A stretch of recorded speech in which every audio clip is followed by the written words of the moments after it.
সাতক্ষীরায় বিস্তীর্ণ মাঠে চাষ করা হয়েছে সরিষা। ওই ক্ষেতের চারপাশে বসানো হয়েছে ৭,০০০-এরও বেশি মৌবক্স। সংরক্ষণের জন্য চলছে মধু প্রক্রিয়াজাতকরণ। সরিষা ফুল থেকে বছরে ১০০ টন মধু আহরণ করা সম্ভব বলে মনে করেন মৌচাষিরা।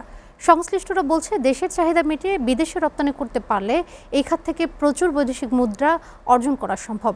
সাতক্ষীরা থেকে শাহিন গুলদারের পাঠানো তথ্য ও ছবিতে ডেস্ক প্রতিবেদন। সাতক্ষীরা জেলায় এবার ১৮,০০০ হেক্টর জমিতে সরিষার আবাদ করা হয়েছে। মধু আহরণের জন্য এবার ৪৪ জন মৌচাষী ৭,০০০-এরও বেশি মৌ বক্স স্থাপন করেছেন।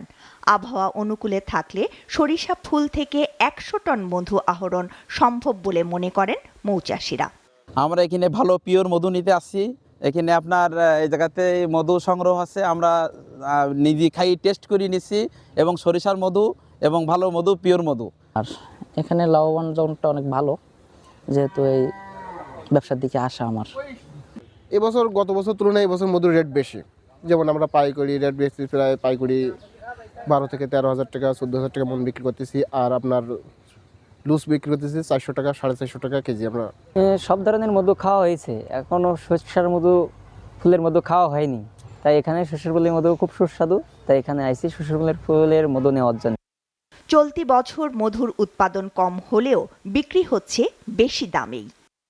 খামারের ১৫০ বাক্স আছে আমাদের, তো কিন্তু আশা করছি এইটাতে ৪০০ থেকে ৪৫০ কেজি মধু পাবো।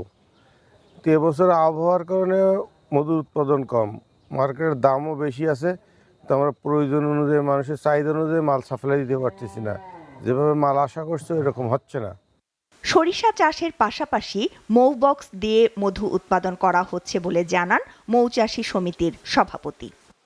এবছর সাতক্ষীরা জেলা থেকে সরিষা ফুলের মধু প্রায় ৪০ টন মধু উৎপাদনের লক্ষ্যমাত্রা নির্ধারণ করা হয়েছে।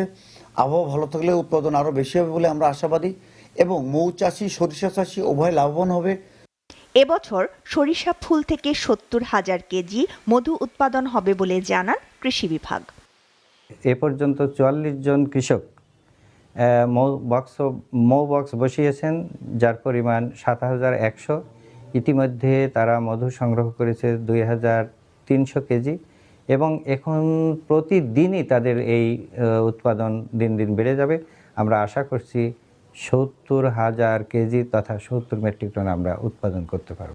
সরকারের সহযোগিতা পেলে দেশের চাহিদা মিটিয়ে মধু বিদেশেও রপ্তানি করা সম্ভব হবে বলেও জানান মৌচাষীরা। এতে অর্থনৈতিক সমৃদ্ধি আসবে দেশে।